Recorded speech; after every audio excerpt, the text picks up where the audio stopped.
Good morning, everyone, and welcome to the first call for the METL COVID-19 Business Assistance webinar series. Incidentally, if you're joining us from Topeka and have been listening to the Greater Topeka Partnership Resiliency Desk webinars, you're in the right place. For those of you who are not familiar with METL, METL is a regional coalition of Manhattan, Emporia, Topeka, and Lawrence Chambers of Commerce. METL was formed as the leadership of these four chambers felt there was a need for a regional voice for business. We believe that the four METL chambers represent an important voice in Topeka and represent over 3,000 Kansas businesses. Our motto is Stronger Together. And together is exactly how we're going to come through this challenging time. To that end, we're pleased to have chamber leadership and interested members of our four METL communities on today's webinar. These webinars will be held Tuesdays and Thursdays at 11 a.m. for the foreseeable future. And while we do have a maximum capacity of 400 participants, these webinars are being recorded and will be made available the same day through the METL chambers and other local stakeholder channels. Speaking of stakeholders, special thanks to Explore Lawrence, our Convention Visitors Bureau, for handling the technical aspects of today's webinar. A little bit of housekeeping. The Secretary has some prepared remarks and answering some questions already posed to him. After his presentation, we will have an opportunity to provide a Q&A session. At the bottom of your Zoom screen, if you would like to pose your question, we'll be sharing those to the Secretary when he's done with his presentation. So with that, let's get into today's topic. We are very pleased to have Kansas Secretary of Commerce, David Toland, with us to give a general update on COVID-19 relief efforts for our businesses, as well as addressing many of the most frequently asked questions that we have been hearing from the METL business communities. Secretary Toland, we are so grateful for your time. I'll go into a detailed biographical introduction this morning. We're very interested in your comments and very pleased with how responsive you and your team have been to all of us. Thank you for making yourself available this morning, and I will turn the presentation over to you, Secretary Toland.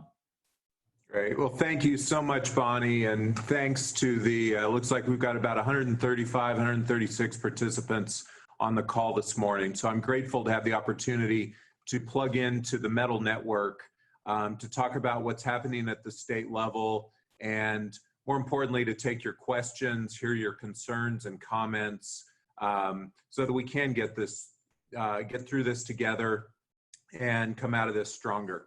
At the Department of Commerce, we're working very hard to respond swiftly, creatively, and with a sense of urgency to this unprecedented crisis. And we know that that is happening as well at the local level. And I want to thank the organizations that comprise METL, but as well the businesses that are struggling every day to figure out how to get through this. There's just a tremendous effort going on across the state, and it gives me a lot of hope for how we're going to get through this.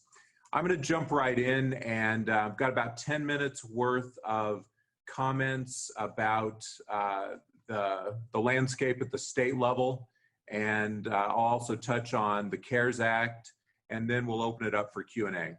So first, a little over a week ago, Governor Kelly launched the HIRE program, which is the Hospitality Relief program for restaurants, bars, lodging establishments, and event centers. And this is a bridge loan program that was funded with $5 million of state money.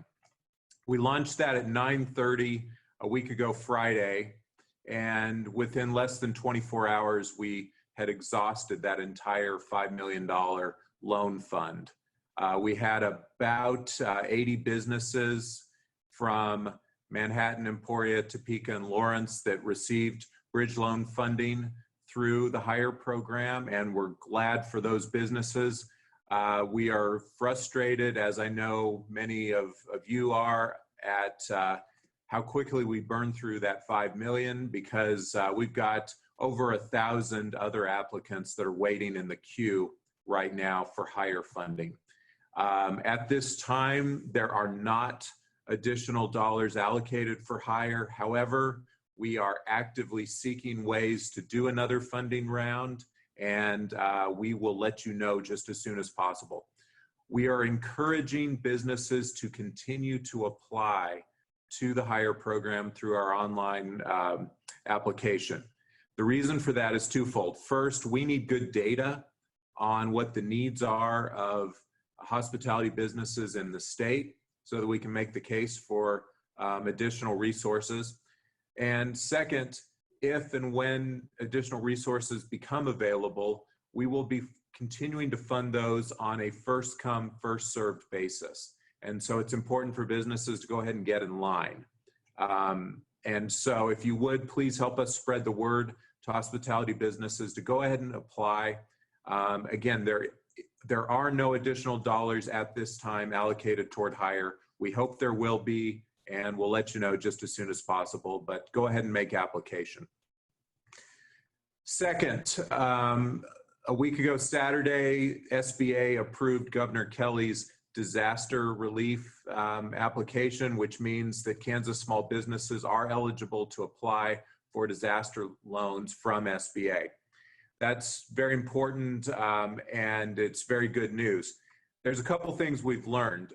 First, the volume of small businesses that are seeking these loans from SBA is enormous. And so that has led to long wait times, as well as some problems with the website crashing at SBA. Our experience has been SBA is working really hard to address those challenges. They have pivoted with their website so that they both have the online form, and people can now download the application documents and upload them after they're completed. So they're looking for workarounds, and they're doing the very best they can. We're doing the best that we can at the Department of Commerce to provide an additional layer of support for small businesses. So we've got a lot of businesses which are seeking, who need some help filling out the loan application. And so as we speak, I've got 10 of my program staff that are being trained in how to provide technical assistance on the SBA disaster loan application. So we're really grateful. The Kansas Bankers Association has stepped up, as well as SBA, to help our team gain that skill set and gain it quickly. So tomorrow we'll be launching an online chat feature at kansascommerce.gov where you can talk to our staff that can help applicants through that process, and they'll be able to talk to you by phone as well. So we're trying to be as swift in our response as we can to provide help where it's needed. A number of people have pointed out that at least at some points last week, after submitting SBA loan applications, there was not an automated response that says, yes, we've received your application, or here's your confirmation number, or here's a tracking number. I'm going to give you a phone number here and an email address where you can go to SBA to check on the status of a loan application. So the phone number at SBA customer service is 1-800-659-2955. Again, 800-659-2955. And then disaster customer service at sba.gov is the email address where you can check on the status of a loan application. So this is particularly helpful for people who don't know whether, who just aren't certain that their application was received. So please use those and spread the word with those numbers. Third, Department of Commerce, we are working very aggressively to streamline our services during the COVID response. And so one thing that is not as directly relevant to the METL cities, but is to many of the smaller cities around you, is that we've streamlined the process for the delivery of CDBG, Community Development Block Grant funds, to communities which already have revolving loan funds.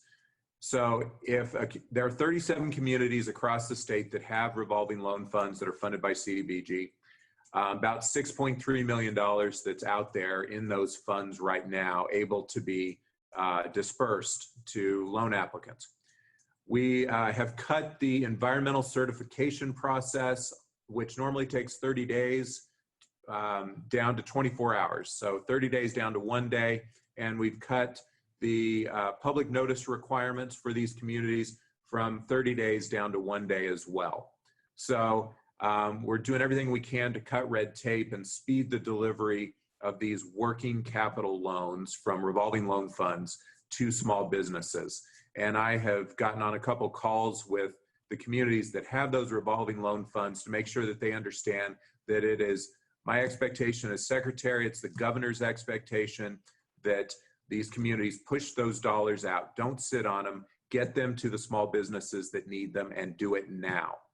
And so we're being very aggressive on that. We want there to be thorough underwriting and careful underwriting and good decisions made, but we want to bias toward action. Second, this is also not quite as relevant, but it's an example of how we're trying to remove restrictions. So there are Kansas Main Street communities across the state, some of which have dollars that came from a program which ended in 2012 called Incentives Without Walls. And those dollars can be used as well for working capital loans. Typically, they're used for helping a small business on Main Street fix up their facade or do a sign improvement or whatnot. I have issued direction to those communities which still have Incentives Without Walls money. There's about $500,000 across the state that they can use this for working capital loans to small businesses in their Main Street districts, and we think that's going to be helpful as well. And again, we are pushing that they do this and have a bias toward helping businesses as quickly as they can. So we've got all hands on deck to find other resources within state government and also now at the federal level. So let's talk about the CARES Act. Like many of you, we've been in regular contact with Senator Moran and Senator Roberts' offices and their teams, as well as with our congressional districts, our congresspeople across the state. We found our Washington delegation has been very helpful, very supportive, and we're grateful to all of our federal delegation for the support they provided during this period. There are several provisions in the CARES Act which are relevant at different levels. So first I'm going to talk about the state level, state government. So there is $1.25 billion which is allocated to support state government coronavirus related responses. They set a floor, so every state will receive a certain amount. It's based on population, and our analysis is that Kansas will be at the $1.25 billion level. We don't know precisely what those dollars can be used for within state government. And I don't know that it's clear even in Washington yet, but we have our legislative director and other folks that are looking very carefully and awaiting guidance on what that will mean. Second, there's $10 million in the CARE Act for minority business development and to specifically support minority chambers of commerce and minority business needs. So more to come on that as well. We also have $75 million in the CARES Act for the National Endowment for the Arts, which includes 40% of which will be made available to state arts agencies. So that in Kansas will come through the Kansas Creative Arts and Industries Commission, which is Peter Hasso and his team over here at Commerce. So on business resources, at SBA has, in the CARES Act, they've waived the personal guarantee requirements on advances and loans below $200,000. They've also waived the requirement that an applicant needs to have been in business for 1 year, and waived the requirement that businesses have to have sought credit elsewhere prior to making applications. So those are good streamlined measures that we think are going to help small businesses. There is $350 billion in the CARES Act for loans that target small businesses' working capital needs, salary, wages, rent, benefits, and so forth. The loan amounts there are structured at 2.5 times the total payroll for 2 months prior to the disaster. So the max loan amount there is $10 million.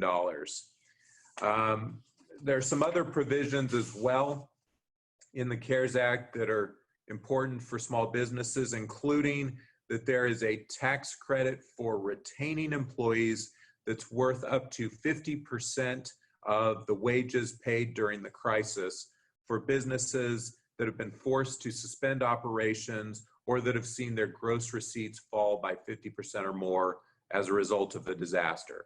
So we think that tax credit can be helpful. Also, the CARES Act delays the payroll tax for employers. It requires that half of the deferred tax be paid by the end of 2021 and the other half by the end of 2022. So we think that should take off some pressure as well. And then finally, and there's a lot in the CARES Act. I mean, it's an enormous bill, and I'm just talking about items that are directly related to commerce, but unemployment is a key part of the CARES Act. And so what the bill does is provide an additional $600 per week for qualified unemployment recipients on top of the amount that is paid by the state. So in Kansas, there is a range per week of between $188 and $422 a week. I believe the average is about $350 a week. So that means if the recipient had the Kansas average of $350 a week, that will now go to $950 a week under the CARES Act. That is for a 4-month period that additional $600 is in place. Speaking of unemployment, so the Kansas Department of Labor has seen an enormous increase. It's almost unfathomable, the magnitude of the increase they've seen in calls and requests for assistance.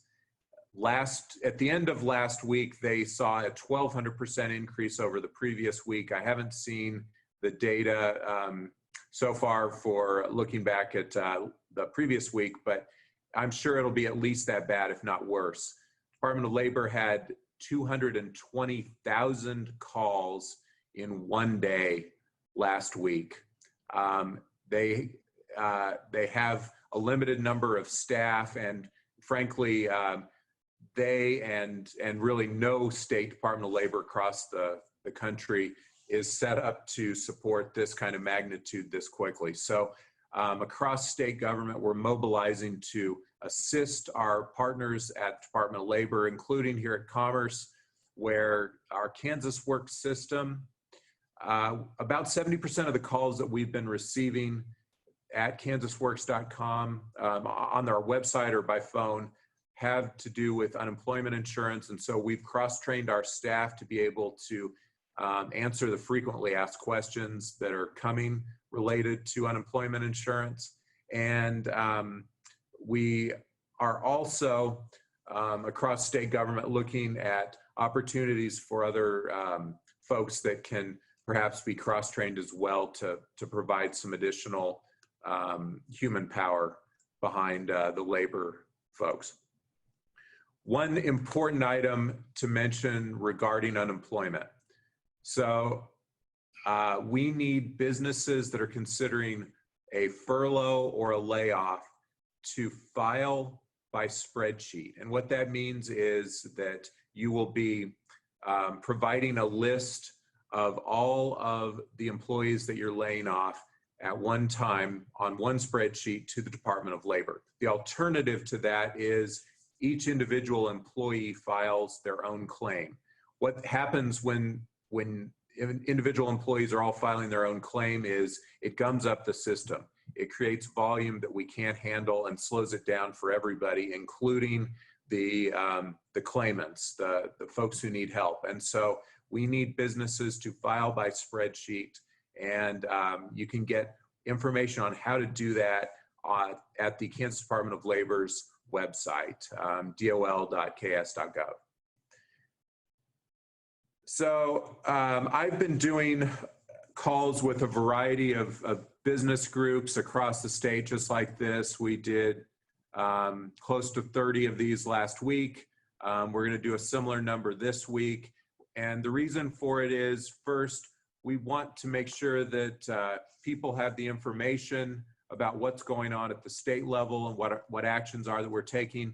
But second, and more importantly, we need to hear what's going on from businesses across the state and to take your questions. And so at this point, I'm going to open it up to our moderators who are going to ask some questions that were received in advance. And then I believe there should be an opportunity for folks on the line to go ahead and ask questions. We've got a total of an hour for this call, so there's time to handle hopefully most of what we'll get.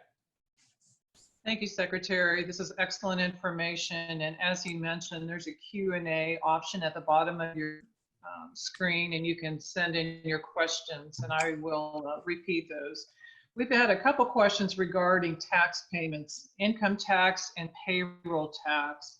And this may be a question for Kansas Department of Revenue, but Secretary, are you familiar with any conversation happening on the state level to defer those taxes, estimated and income and property taxes currently due either April 15th or May 20th for property taxes?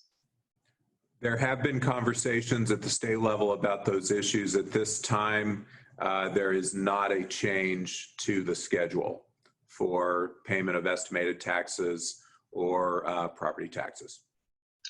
Thank you for that. We've had some questions regarding unemployment payments. Question received is, what is the difference between a furlough and a layoff? So a furlough is where people are sent home and not working for a specified period of time. So, for example, a business might do a 4-week furlough, and so at the end of 4 weeks, the employees come back. A layoff is where the employees are no longer employed and there's not a date by which they come back. Thank you for that. There was a comment, and I'm interested in information you might have, Secretary. The comment is, the SBA has a whole new website and application is much smoother than last week. SBA is recommending people who applied last week to fill out a new application. Is that an accurate statement? That's news to me. I will have my assistant, Abby, who's sitting right here, send an email right now to Wayne Bell, who's the district director for Kansas, and we will ask that question and hopefully get a response back before the end of the call. I had not heard that. Thank you. That was news to us also. Another question, what is the definition of hospitality? Specifically, does the entertainment business fall into that category?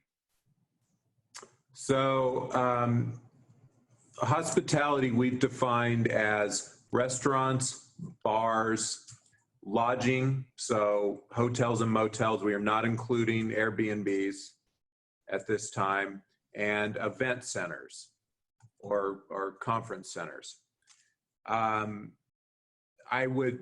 We have said that we will look at and grant exceptions on a case-by-case basis. If somebody has a specific type of entertainment business that is interested in seeking higher funds, we would be happy to evaluate that.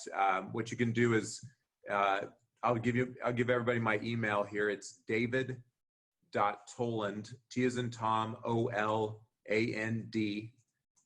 @ks.gov. Send me an email. I will get your email to the right people, and we'll evaluate it and get your response based on the particulars of your business. And again, that would just be for making application. So there are not additional higher funds at this time. We hope there will be, but we're still working on that. Okay, perfect. Thank you. Another unemployment question. Secretary, can you speak to unemployment for independent contractors? I can a little bit.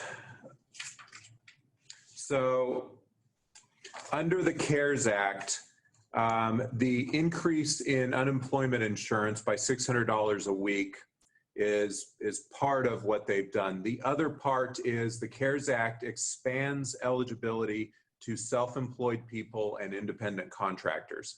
Now, at this time, there has not been any regulatory guidance that's come from the U.S. Department of Labor to the states and on precisely what that will look like, but in the bill, it did expand eligibility to self-employed people and independent contractors. There's a lot of details to come on that, but there hopefully is some, I guess, light at the end of the tunnel for independent contractors. Thank you.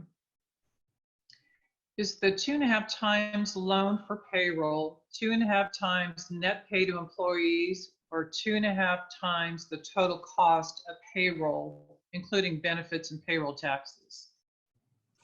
I don't know the answer to that. It's a great question. We are taking that down, and we will get the answer and send it to Bonnie, so you, Bonnie, can send it out to the folks on this call. Perfect, thank you for that. And I had a reply with the new SBA website that went live yesterday, and we will share that information with the group as well. So thank you for sharing that with us. One of our participants did that. Thank you. Another question. Do they have a specific form to complete for the extra $600 per week, or is it across the board increase? So at this point, there's not a form because the state does not yet have any guidance from the U.S. Department of Labor on how that's going to work. So we know that everybody's very anxious to try and get that benefit, that extra $600 a week. We are not able to process that yet at the state because we don't have the guidance from the feds. And I know that's really frustrating for people, but these dollars come from Washington to us, and so we're reliant on direction there. So stay tuned, and as soon as that comes out, it will be broadcast through Department of Labor's social media. We will amplify that through Department of Commerce, and we know that chambers and everybody across the state will push that information out to folks. Thank you. You've done quite a bit, and I did want to share. We've had several comments by the participants to compliment you, Secretary, and your team, and what the outstanding job that you all are performing for Kansas. So thanks again for that. There's much appreciation across the state for you and your office. Thank you, and I'm grateful to our team that here at Commerce, but more importantly, the broader family of chambers and economic development professionals and small business development centers and Network Kansas. There are so many people that are working incredibly hard to figure out how we support our businesses and our communities through this. And so it's really extraordinary to see the effort that is happening and that is going to continue to happen. You know, this is not a sprint. It's not a marathon. I think, frankly, it's an ultra marathon. It's going to take a while, but we are going to get through this, and we'll get through it because of our grit and determination and creativity. So I want to thank everybody that's engaged in this work. Thank you. It's been a very heartwarming to see the partnerships and relationships being built out of this current situation. Another question, and some of these are outside your purview, so I appreciate your help and guidance in answering some of these questions. But the presenter stated, asked the question, is there anything being considered for deferral of retail sales tax? It has been discussed. At this time, there is not a plan to defer retail sales taxes. Okay, thank you. And Secretary, are you aware of any additional resources available for nonprofits? Actually, we're working on pulling together a guide on resources specific to nonprofits. I was a nonprofit CEO for 11 years, so I certainly have a soft spot in my heart for the nonprofit community in the state. There are some provisions that are out there. I don't yet have a good handle on what those are in the CARES Act, but we hope to have a guide out this week that we will include at kansascommerce.gov on our COVID page for businesses. And we will also push that out on social media. And I'll send that to you, Bonnie, so that you can send that to the folks on this call. Thank you for that. And as a reminder, this presentation is being taped and will be shared with a variety of, with the METL Chambers of Commerce and on some other sites as well. The additional information the Secretary refers to, we will ensure that everybody receives that information. Okay, another question. When someone becomes unemployed because of COVID-19, do they lose their health insurance? If so, are there funds to take care of this need? I've gotten this question before, and I don't have the answer yet on this.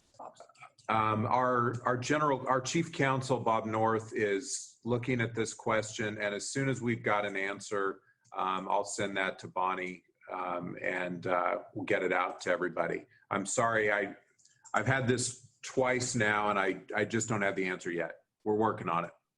We certainly understand, and thank you for that. There's been several questions regarding loans versus grants. Do you know if the SBA loans will turn into a grant?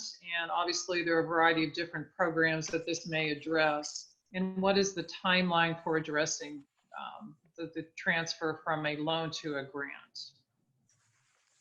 Well, I'll tell you what I know on this. And again, there's not any rulemaking that's been done yet by SBA that lays out precisely how this is going to work. But our understanding of the bill is that on that $350 billion that's been made available for loans targeting small businesses, where it's up to $10 million, the loan can be forgiven if the company has the same employee and payroll commitments that they had before the disaster. Or in shorthand, that means if they haven't laid anybody off, that the loan can be forgiven.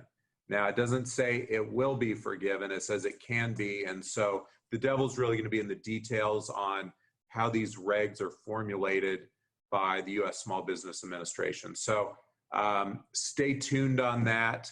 It seems hopeful that in some cases, loans can turn in, or a portion of loans can turn into grants.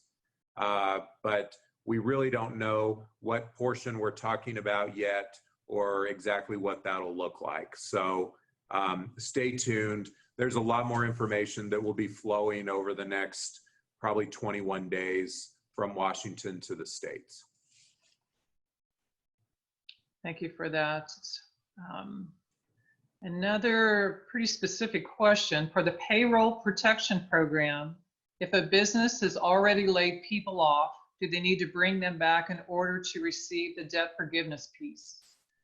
Also, do these people need to actually come back to work, or should they pay them to stay home? I don't know. But if the person asking the question would like to send an email to david.toland@ks.gov, I will get that. I will get your specific question to somebody who can answer that, and I'll make sure that you get a response. Some of this, I think, depends on when the layoff might have occurred and what the type of business is. And so I don't want to give out inaccurate information. So send me an email or send it through Bonnie, however you'd like to do it, and we'll get your response. Yes, and for those listening, I'll share information as well in terms of getting your questions answered. My email is blowe, BLOWE, @lawrencechamber.com. Sorry to pepper you with all these questions, Secretary. You're doing a great job. No, that's what I'm here for. And yeah, I've said this a couple times, and I know it sounds like a political statement. I don't mean it that way, but this is our work. We want people to ask questions so that we can help you. This is what we're here to do. And so please, if you got something that's been nagging at you, go ahead and ask, and I'll tell you if I don't have the answer, and we'll just do the best we can to figure it out together. Thank you for that. And I'll share some other contact information before we conclude this presentation. This is a question about an SBA loan. You may have already answered this. I don't recall, but it asks, when is the official date of COVID-19 for filing for an SBA loan? This is in regards to computing dates for payroll expenses. That's a very important question. I need to answer it 100% accurately. We're trying to track that down right now, Abby. And so stay tuned. Hopefully we'll have that before the end of the call. Thank you. I'm not sure what community is sending this question, but it asks, it makes a statement. We are putting together a webinar for our local Manhattan, businesses for later this week. What are the top 3 takeaways from the state that we can tell local businesses? I guess the first takeaway would be that we need local businesses to file by spreadsheet if they're going to do a layoff or a furlough. That is the most important thing that we can do to support the folks who are being adversely impacted by this situation right now. In order to speed the delivery of services to you, we need businesses to file by spreadsheet. That's number 1. Number 2, we want folks to continue to apply to the HIRE program, the Hospitality Industry Relief Emergency Fund, even though we don't have more dollars right now, because it's important that we have good data on the need in the hospitality sector in the state, and also because we will fund those bridge loans on a first come, first served basis. So businesses need to get in line in the event that we've got more dollars coming. And then number 3, I guess, what I would say is that I want the business community to understand that this is a profoundly difficult time. We get it. We understand what you're going through. We know that the stay-at-home order creates a lot of challenges for folks, but Governor Kelly has been so careful and deliberate in balancing the public health crisis that we have before us with the economy. And I think she's done a terrific job of trying to weigh both and making sure that we're taking care of businesses while at the same time keeping people safe. And so, her executive order in the first line references public health and the economy of our state. And so we are doing everything that we can at the state level to be creative and nimble and aggressive and responsive to the needs of businesses. within the context of this very challenging and unprecedented event. So we're doing the best we can to support small businesses from the state level, and frankly, not just the best we can. We're going, 1,000% in everything that we're trying to do. So hang in there with us, give us some grace, and we're going to do everything we can to support you. Thank you, Secretary. Okay, another one. How will the additional $600 per week unemployment payment affect the cost of a business employment insurance expense? I'm wondering if this pertains to future premiums that will be paid by employers. We don't know yet, is the short answer. We hope to have more guidance within the next 3 weeks or so from the U.S. Department of Labor. Hopefully it'll be sooner on a lot of those questions, but we just don't know. The $600 exists in the CARES Act itself, in the bill and law, but then there has to be rulemaking and regulations that are done by the agency to explain how those dollars actually are administered by the states. And so that process is happening right now in Washington, D.C. And as soon as we've got that guidance, it'll be pushed out by the Department of Labor, as well as Department of Commerce and Governor's Office and everybody to businesses, so you know what to do. But I'm sorry, we just don't know yet. We do understand. Another comment, you mentioned Governor Kelly earlier, Secretary. Please thank the Governor, Department of Labor staff, again, Commerce, for everything you're doing. It's very heartfelt from our end, and you all are doing a wonderful job. I will pass that on to Governor Kelly and Department of Labor, Secretary Garcia and her team, and our team at Commerce. So thank you. It's definitely an unprecedented time. We appreciate all of you. Next question, is a county stay-at-home order a qualifying event for paid leave entitlements under FFCRA? I don't know, but I will ask our chief counsel here at the Department of Commerce to give an opinion on that, and we will. You can either, if the questioner would like, send me an email directly, david.toland@ks.gov. But we've written down the question, and we'll get that answer to Bonnie. So because that may be relevant to everybody, so we'll send it out to the group, hopefully by the end of the day tomorrow. Thank you, Secretary. Apparently I'm not very familiar with your site. There's a question posed about the chat service from Department of Commerce. Is that something that you have available to the public, and how do you access it? So that will launch tomorrow. We are building that right now, and training our staff right now on how to do that. I did a demo on it yesterday, and I really liked it. It was quick and easy, and we think it's going to work. My only concern is about volume. We're training 10 people, I believe, at Commerce to take the calls and do the chats.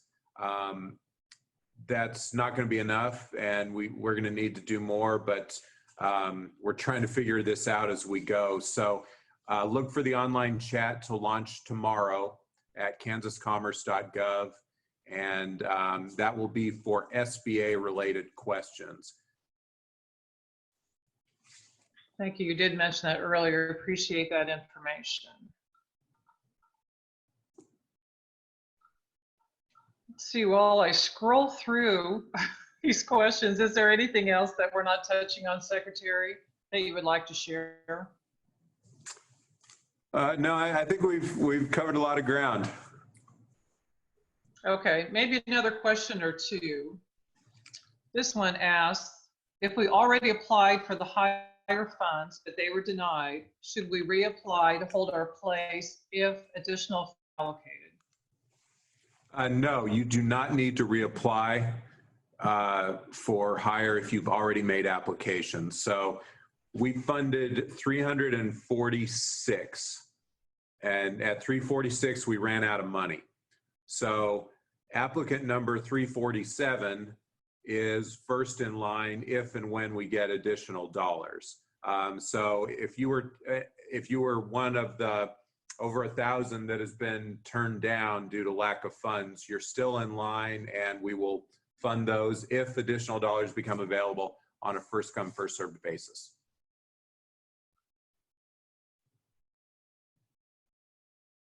Thank you.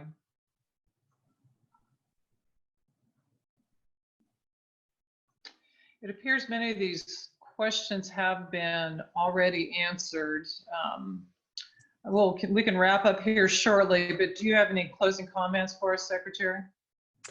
Well, first, I want to again thank Bonnie, thank the METL network for making this call possible. I'm really grateful to have this opportunity to engage with people directly. I hope this has been helpful. We're going to continue to do these types of calls going forward for the foreseeable future. I guess the closing comment that I would make is that it's a really tough time right now. We recognize that. We want you to know that we are in this with you, with your businesses, with your communities, and we are going to make it through this. This will end. It is a temporary event. We don't know how long we're going to be dealing with this new landscape, but it will end, and we will get back to a new normal. And I am determined that we're going to do the work at the state level to make sure that when the restrictions are lifted and when things start to come back to normal, that we're ready to run fast and get our economy moving at light speed. So we are absolutely determined to be laying groundwork right now. Our business recruitment team at the Department of Commerce is still out there hustling for business. We've opened 13 new projects in the last 2 weeks. And we've had 3 successes in the last 2 weeks where businesses went ahead and made the decision to invest in Kansas despite all this craziness. So we want you to know that the work is going on. We are mobilizing other parts of this agency to provide direct service and direct support like what we're talking about today.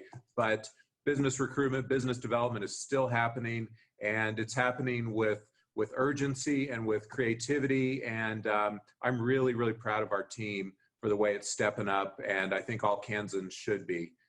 We're doing the very best work we can, and we're doing that in partnership with folks across the state. So our thanks to everybody that's been on this call. Thanks again to METL for making this possible, and there'll be more information coming out. So check back regularly at kansascommerce.gov or on our social media handles. So thanks, everybody.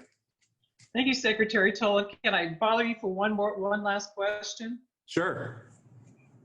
Is there a site that we can learn who in the county received higher funding?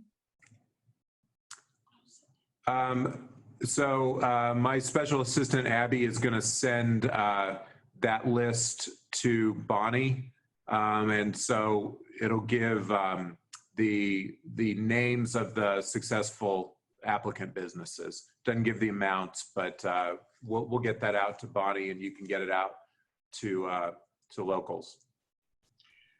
Thank you, Secretary. I want to mention a couple of the items that Secretary Toland shared with us. His email address, if you have additional questions that will not be forwarded, the responses forwarded to you or we didn't address today, you can reach him at david.toland@ks.gov.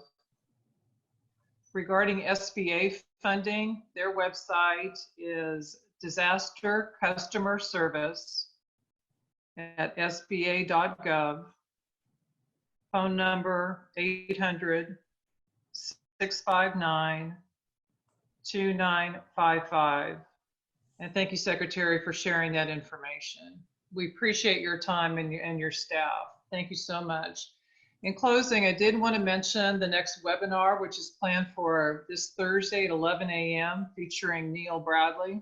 Mr. Bradley is the Vice President and Chief Policy Officer for the United States Chamber of Commerce, and he will be explaining the massive federal relief care package and answering our most frequently asked questions. Again, thank you all for participating, and the recording of this presentation will be available to you in your communities. Thank you, Secretary. Thank you.